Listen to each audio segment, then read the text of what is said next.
One of the great pleasures of reading John Banville is one has to savour every single sentence, every single phrase, because it's so beautiful. He pays the same kind of attention to the cadences of a line that a poet does. When I read John's prose, it's like listening to music. John has always been a maverick, and I think he's doing something that almost nobody else is doing. He's not interested in narrative in the way that most novelists are.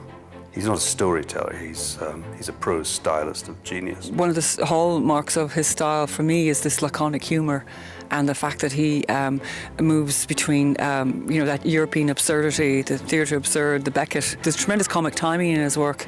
There's also Nabokov's elegance. He cares deeply about the work, but those who care about the work, he then cares about them as well, all of them. As a literary editor, he was very good at helping and identifying young, upcoming Irish writers. He was very thoughtful about all the publishing areas, the jacket, sales, marketing, publicity.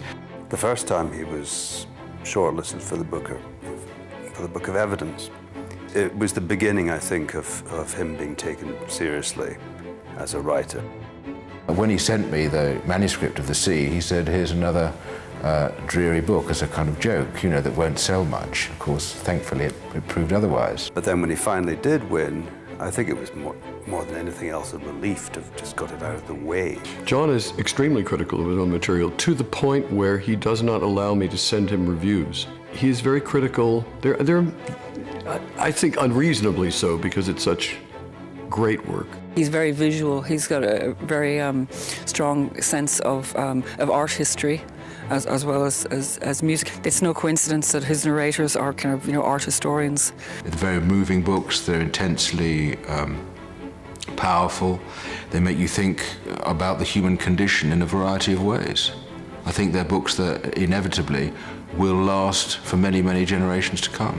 When I took on John, he asked me if I would make him some money. So I had an idea. I said, tell me, John, do you ever read thrillers? And he said, I know why you asked me if I like to read thrillers. You want me to write thrillers, don't you? And I said, yes, I do. And I want you to write them under an open pseudonym. I said, what do you want to call yourself? And he said, Benjamin White, the name of one of the characters in his early books. I said, no, John, you're writing thrillers. You're going to be Benjamin Black. And so it was. John feels that Benjamin Black is sort of always at his shoulder, and occasionally he finds himself having his pen taken by Benjamin Black, and suddenly he's writing a Benjamin Black sentence, not a John Banville sentence. It's the deceptive pace in John Banville's work. The mind is working fast. His narrators are usually in a hurry. Or in fact, if they're not so much in a hurry, they're more like in a panic. But it's a controlled panic, because it's the sensibility. It's very intellectual fiction, but it's very, very funny.